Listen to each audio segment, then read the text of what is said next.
முதல் வாசகம் சாமுவேல் 2ஆம் நூல் அதிகாரம் 1 திருவசனங்கள் 1 முதல் 4, 11 முதல் 12, 19 மற்றும் 23 முதல் 27 வரை.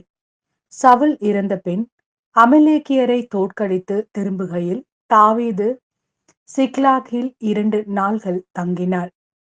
3ஆம் நாள் சவுலின் பாசறையில் நின்று கிழிந்த ஆடைகளோடும் புழுதி படிந்த தலையோடும் ஒருவன் வந்தான். அவன் தாவீதிடம் வந்ததும் தரையில் வீழ்ந்து வணங்கினான். நீ எங்கிருந்து வருகிறாய் என்று தாவீது அவனை வினவ, நான் இஸ்ரேல் பாசறையில் நின்று தப்பி வந்துவிட்டேன் என்று அவன் பதில் கூறினான்.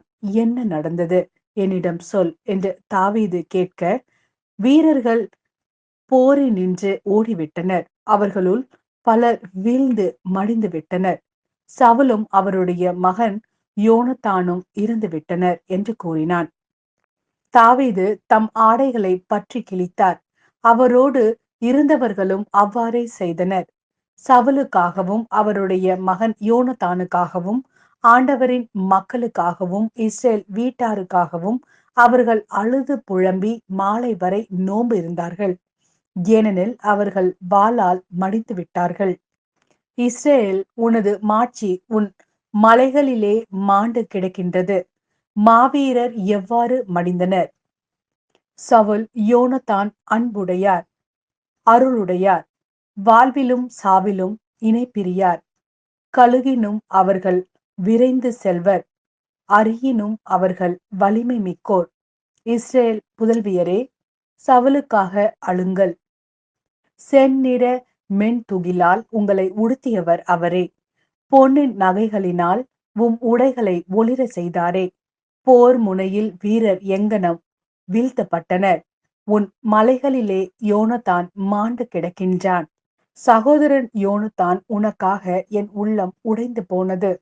எனக்கு உவகை அளித்தவன் நீ. என் மீது நீ பொழிந்த பேரன்பை என்பேன்.